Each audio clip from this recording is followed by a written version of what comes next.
There are worse ways to be abducted by aliens, Theo decided, than sipping lukewarm synth coffee inside a crystalline orb being towed through Jupiter's storm layer. For one thing, the view was fantastic, provided you enjoyed existential dread served with a side of violent atmospheric lightning. For another, the Zalari abductors seemed to have a sense of decorum. They gave him a robe. Granted, it was sleeveless, glittered violently in sunlight, and kept trying to auto-adjust to a style called ethereal cascade. But still, robe. Theo had signed up for a short-term cultural consultancy with the Zalari Empire. The application had been buried under 20 screens of legalese and one strangely poetic clause about willingness to merge perspectives. He hadn't thought much of it. He was drunk. Now he was on his way to meet their queen. Just to confirm, he said to the nearest Zalari, whose armor was shaped like a haunted Fabergé egg, "This isn't one of those situations where I accidentally marry someone by accepting a beverage, right?" The Zalari's eyes blinked sideways. "The queen will explain protocol." "Of course. Why wouldn't she?" The orb jolted as it pierced the upper atmosphere of a sleek, ringed moon. Theo caught his reflection in the crystalline shell, hair windblown, eyes wide, robe aggressively shimmering. He looked like a wizard who got lost on his way to a rave. The ship descended toward a floating palace, a web of silvery bridges, towers that defied gravity, and bioluminescent trees growing upside down from domes. Everything shimmered with a kind of restrained power. It screamed, "We conquered 3 galaxies and learned interior design along the way." He was deposited on a levitating platform flanked by 2 armored guards who silently escorted him down a hallway that hummed with psychic static. His brain itched. He tried to ignore the sensation that something was brushing against his thoughts, like fingers at the edge of a dream. Then she entered, Queen Zuriel. Her presence was immediate. She looked human at first glance. Tall, poised, wrapped in a deep obsidian gown that shimmered with stardust. But her ears arched back elegantly, longer than any human's, ending in delicate points. Her skin bore faint silver lines that pulsed like constellations, and her eyes, oh, stars, her eyes, held the weight of 1,000 decisions made without the luxury of emotion. She walked like a storm deciding where to fall. Theo bowed, mostly to avoid passing out. "You are the human liaison," she said. Not asked, said. Her voice had a calm clarity, like a scalpel. Theo straightened.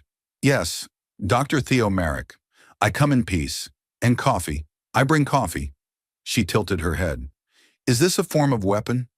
"Not officially, but I've seen it ruin marriages." Silence. Then a flicker. Barely there. The corner of her mouth lifted, a twitch of amusement so subtle it might have been a hallucination.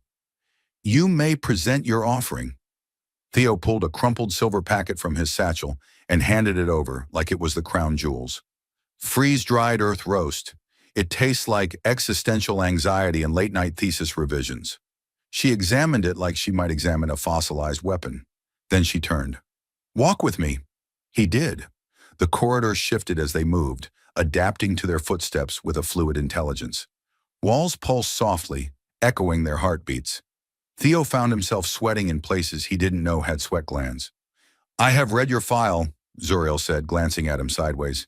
"It is inconsistent." "Thank you," Theo said. "I do strive for mediocrity in a wide variety of fields." "You published a treatise suggesting that emotional bonding in sentient species increases neuroplasticity across generations." "I did." "You also wrote a speculative essay theorizing that galactic diplomacy could be improved through interpretive dance." "Also true, and I stand by it. You haven't seen Senator Krall's pelvic region in motion." Another flicker. Her eyes softened, barely. "You are strange. That's the nicest thing anyone said to me all year." She stopped. Before them, a circular chamber opened, revealing a floating platform surrounded by a ring of translucent orbs. Inside each orb flickered scenes, memories perhaps, or broadcasts from other worlds. In the center, a throne of hovering obsidian petals waited, unoccupied. "This is the Chamber of Echoes," Zuriel said. "Here I observe the thoughts of my people, their fears, their joy, their unrest." Theo stepped forward, squinting at a nearby orb. It showed a Zalari child trying to juggle glowing fruit while its parent watched, unimpressed. He smiled. "So, Your people broadcast their feelings to you. We are linked psychically.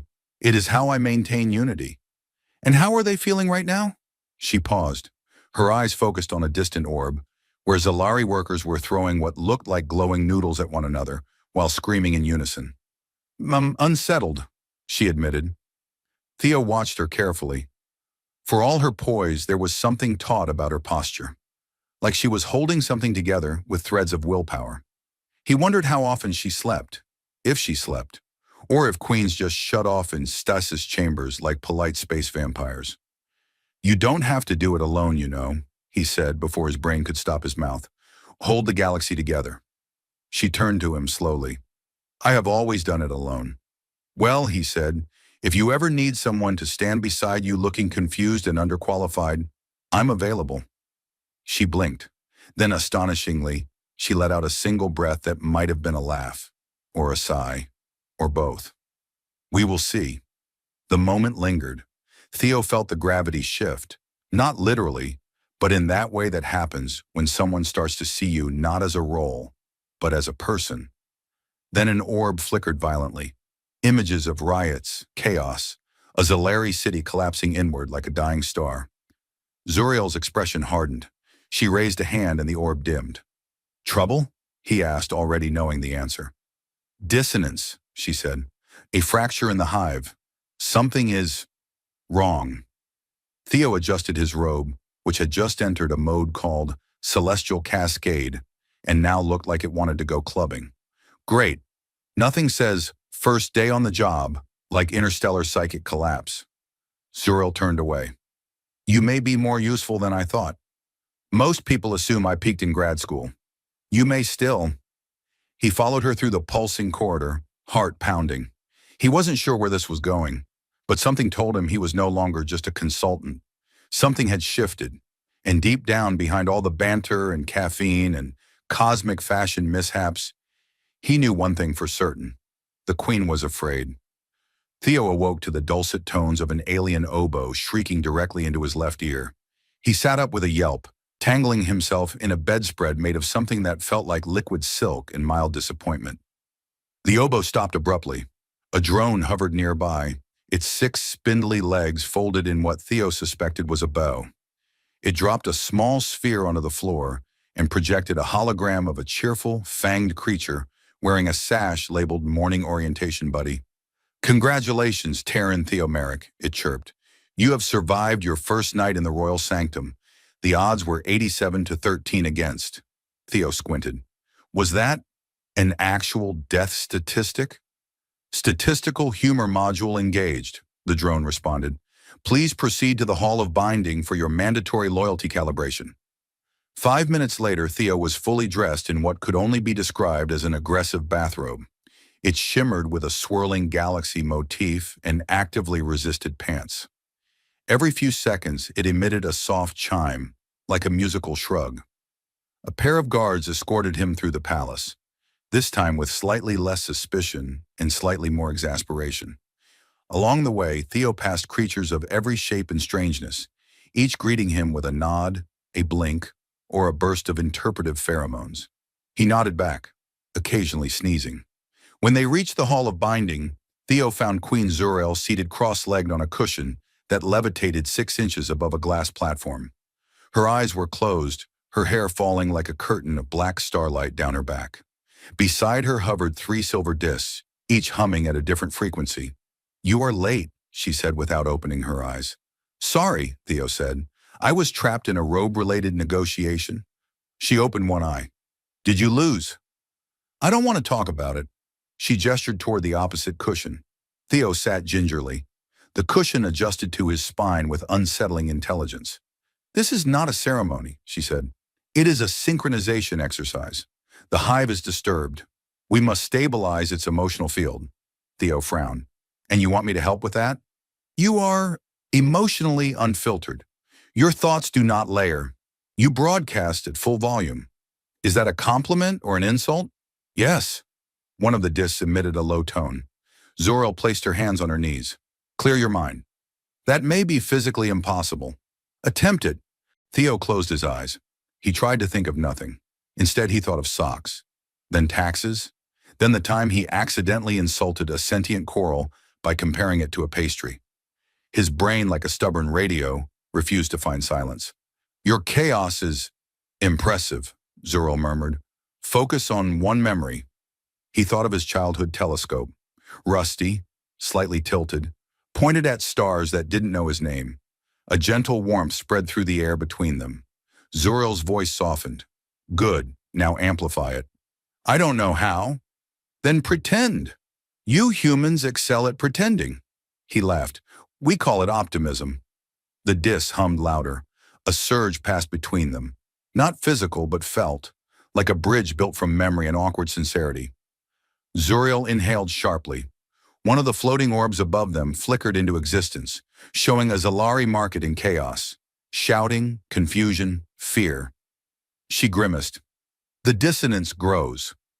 Theo watched her jaw tighten. You're trying to hold millions of minds together. Alone. I am the queen. You're still one brain in one body. Maybe a sparkly, intimidating brain in a hot alien body. But still, she gave him a look, which I mentioned purely for anatomical context. She turned away, but not before he saw the corner of her mouth twitch. Later they walked the sky bridge, a transparent span stretching across two hovering spires. The stars above were close here, almost touchable.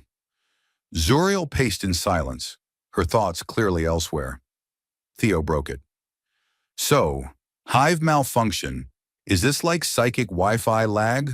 Or more like everyone's using the same password and someone's downloading too much emotional content? She glanced at him. It is fragmentation, a loss of shared selfhood. He frowned. And if it fails completely?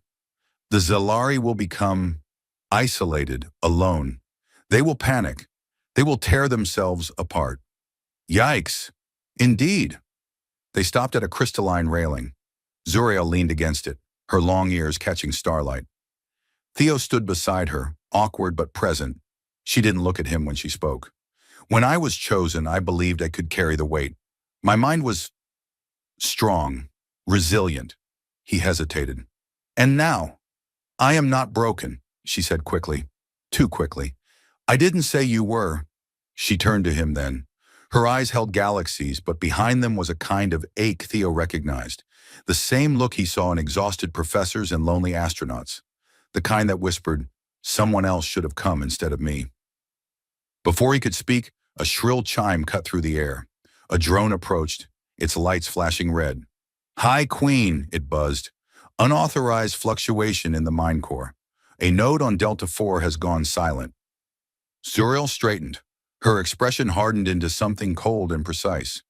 Summon the war clerics. Prepare my vessel. Theo blinked. Wait, we're going somewhere? She looked at him like he'd grown extra limbs. You are my liaison. Yes, but I thought that meant I liaise. You know, from a distance, with charts, possibly coffee. You will accompany me. To a potentially unstable psychic riot zone? Yes. Fantastic. Should I pack snacks or a will? Her silence was all the answer he needed. As the stars slid around the palace like silent witnesses, Theo followed the queen into the dark. He didn't know what lay ahead, but he knew one thing. For the first time since arriving, he didn't feel like just a tourist in someone else's galaxy. He felt tethered. The royal cruiser ZC Valerium didn't so much travel through space as it glided like a smug swan made of quantum equations. Theo stood by one of its massive observation panes, sipping something the steward bots swore was tea but tasted suspiciously like liquefied starlight with a hint of existential dread. Across the chamber, Queen Zuriel was engaged in what looked like a tactical meditation. Eyes closed, fingertips pressed together, faint pulses of light weaving between her knuckles. Theo had tried it earlier and accidentally shocked himself so hard he briefly remembered a third-grade math test he'd blocked out for decades. This feels a lot like pre-battle tension, he said, keeping his tone light. Should I be sharpening a weapon or preparing an inspiring speech about friendship? Zuriel didn't open her eyes. You will be silent upon arrival. The minds of Delta 4 are fragile. I can do silent, he said. I'm very good at awkward quiet. You are better at loud awkwardness. He held up his tea. You wound me, Your Majesty. They docked on Delta 4 just as the planetary atmosphere flickered between calm and chaos. From above, it looked like a glass marble dropped in glitter. Up close, it was a swarm of crumbling psionic infrastructure. Cities built on emotion lattices wavered in and out of coherence. Entire neighborhoods blinked, reformed, then vanished again. Holograms caught in a memory loop.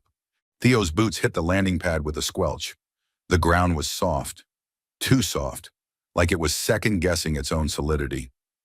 "Welcome to the planet of self-doubt," he muttered. Zuriel raised her hand and a column of light emerged, stabilizing a local hive relay. Around them, a group of Zalari citizens gathered, their long ears twitching, their eyes glassy. "They are unlinked," she said, "disconnected from me." "You say that like you've lost phone service," Theo said, "but it sounds more like an identity crisis baked into planetary architecture." "It is both." They entered the central node tower, where the psychic relay pulsed like a wounded heart. Inside, walls shimmered with data echoes, fragments of emotion replaying on loop. Joy, fear, panic. One particularly loud wall shouted, "I miss my cat," every 9 seconds. Zuriel frowned. The node's empathy processor is oversaturated. Theo approached a console and poked a floating glyph. It sparked. The cat lament looped twice as fast. "Okay, I touched a thing. Bad idea. No one panic." Zuriel moved swiftly, placing her hands on the core. Her glow intensified, threads of silver light snaking from her fingertips into the structure. The building moaned. No, sang, briefly, and then settled. The walls dimmed. The cat voice went silent. The citizens outside began blinking in unison, the way Zalari did when returning to mental alignment. Some began humming. One threw confetti, which promptly exploded into bees. Theo jumped back. "Was that celebratory or an attack?" "Ambiguous," Zuriel said. "Either way, they are stabilizing." Back on the cruiser, she collapsed into a recliner that Theo suspected had far too many buttons. She rubbed her temples. Her silver facial patterns were dimmer now, and her voice, though composed, had thinned. 3 more nodes have sent distress signals. One has dissolved. Theo sat across from her. "You look like you need a nap." "Queens do not nap." Then a dignified royal unconsciousness. "Just for 20 minutes. She ignored him. "I mean it," he said. "You're running a one-woman consciousness command center. If you fry your brain, I'm going to be stuck here explaining the diplomatic consequences of neural liquefaction." She looked at him. "You think I'm weakening?" "I think you're human, or at least human adjacent." She raised an eyebrow. "That is not reassuring." Theo leaned forward. "Zuriel, you're unraveling, and no one else knows it. Maybe it's time someone did." She hesitated. "You have only been among us for 10 cycles. Which translates to roughly a week and 3 nervous breakdowns on my end. I may not understand your empire, but I understand burnout. Empires don't die from war. They die from nobody being willing to admit they're tired." She stared at him for a long moment. Then so quietly he almost missed it, she said, "I have not dreamt in years." Theo blinked. "What?" "I do not sleep.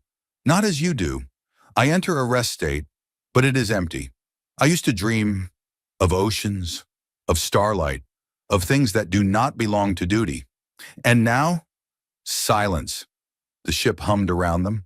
Outside the viewport, space curved, folded, and revealed the swirling mass of Glython Prime, location of the upcoming Interspecies Conference. "Why are we going to a diplomatic summit when your empire's unraveling?" Theo asked. "Because perception stabilizes reality. If they see strength, they believe in it. Belief supports the hive." "That sounds a lot like cosmic gaslighting." "It is strategic optics." "That's worse." She smiled faintly. "You are a frustrating companion." "I get that a lot. Usually followed by, 'But I'm glad you're here.'" Zuriel didn't reply. At Glython Prime, chaos awaited.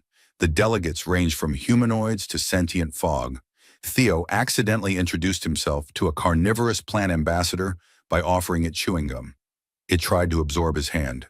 Zuriel intervened with a stare that wilted the entire vine.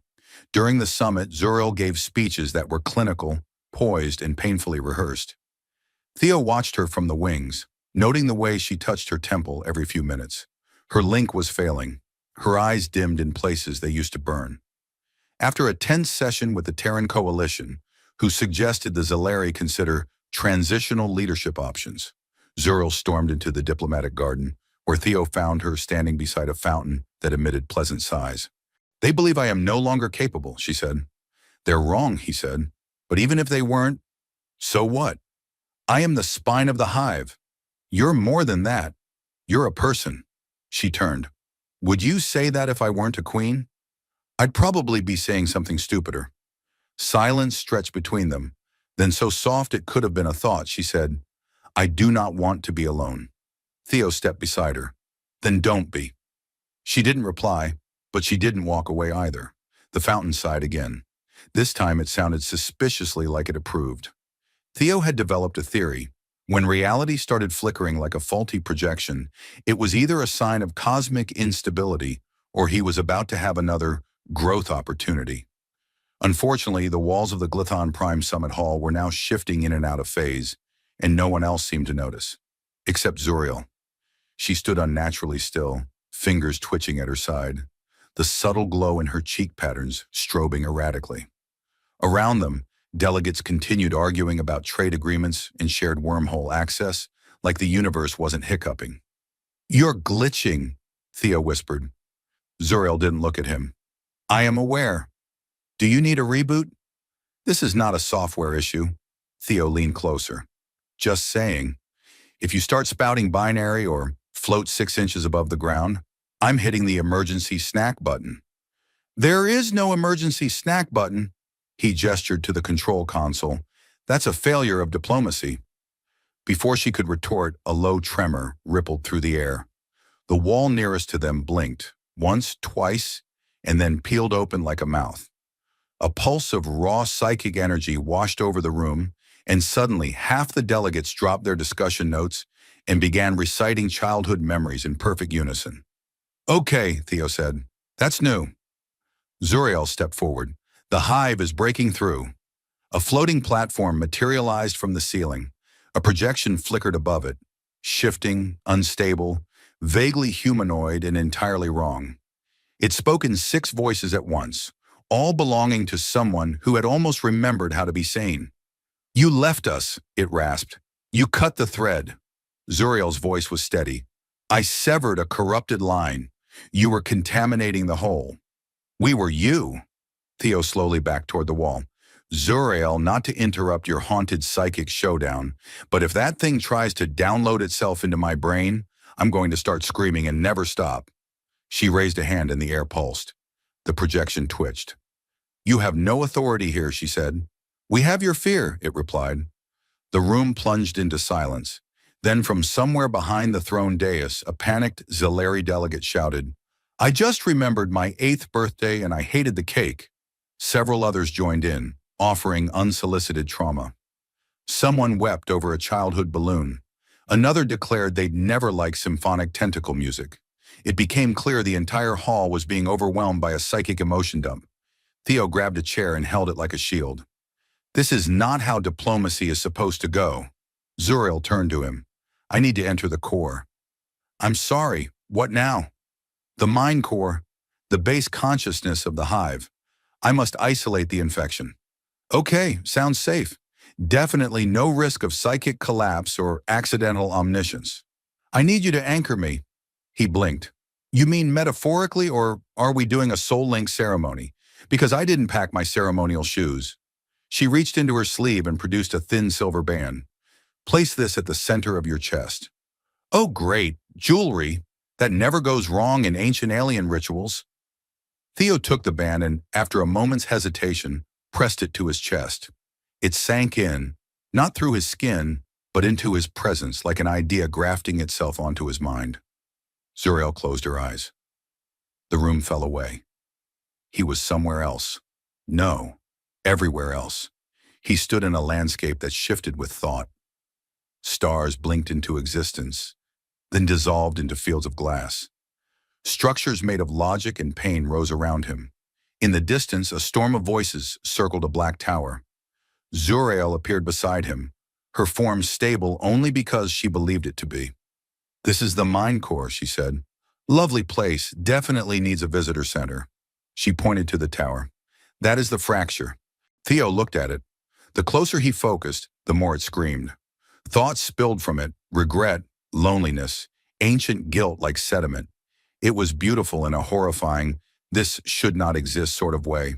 "You can't fix this alone," he said. "I was never meant to." Zuriel reached for the tower. The storm surged toward her. Theo reacted instinctively, grabbing her wrist. The band on his chest pulsed. He felt her pain.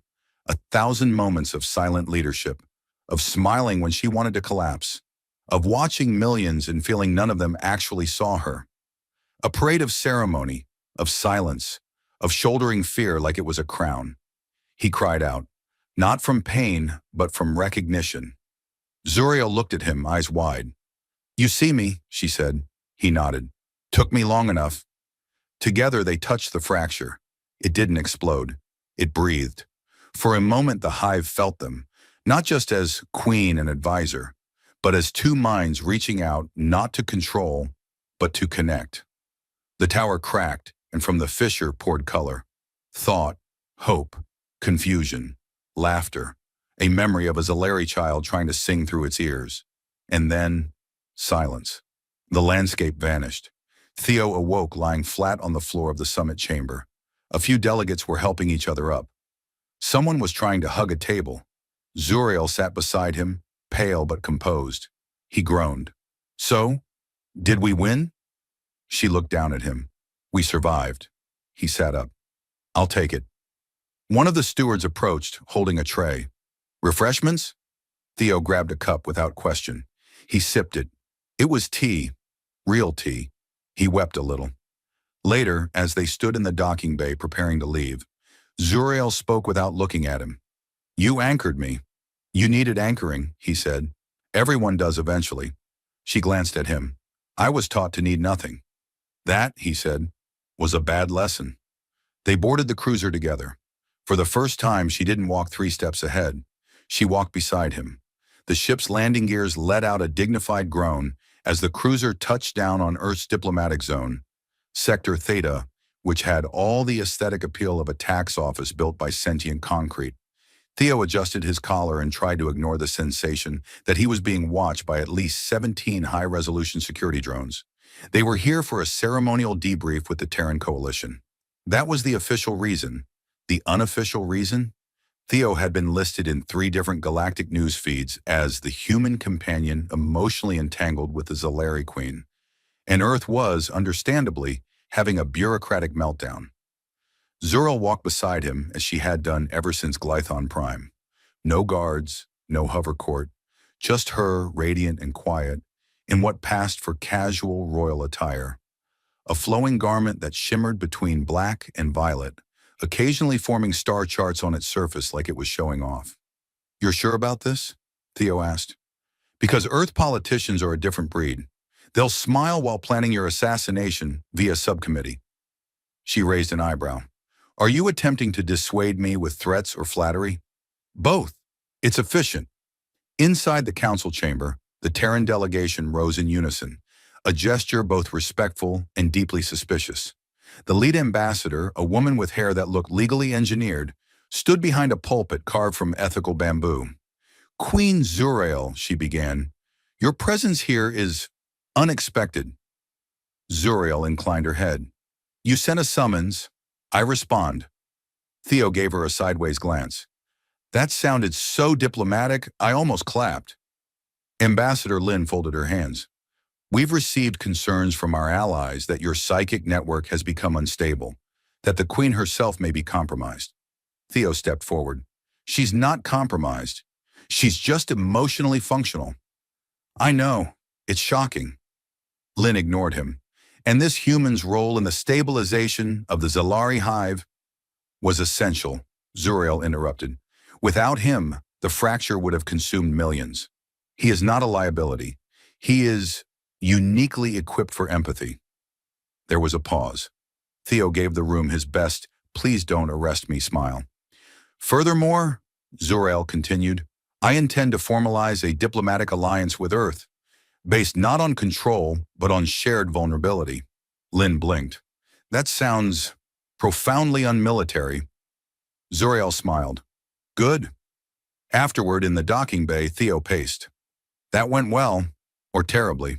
It's hard to tell with Earth politics. The longer no one yells, the worse it usually is. Zuriel watched him. You dislike being home. He hesitated. I don't know if it's home anymore. She looked toward the sky. Then come with me. He stared. You're serious.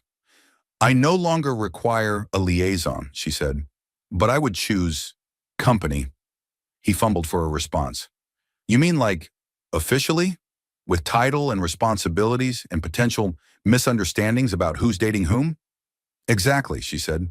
I've already informed my advisors that you are emotionally chaotic, occasionally insightful, and unusually resilient. They consider you a diplomatic wildcard. I consider you mine. He blinked. That's the most romantic threat I've ever received. She offered her hand. No command, no expectation, just invitation. Theo looked around the docking bay, at the recycled air and familiar signs, and thought of his telescope, of watching stars and never knowing what waited behind them. He took her hand. On board the cruiser, his quarters now bore a fresh nameplate, Special Envoy of Emotional Affairs. He didn't know if it was a joke or not. He didn't ask. Weeks passed. He learned how to quiet his thoughts just enough to not short-circuit the hive. He taught the queen how to make pancakes. She taught him how to hover 1 centimeter off the floor during meditative states.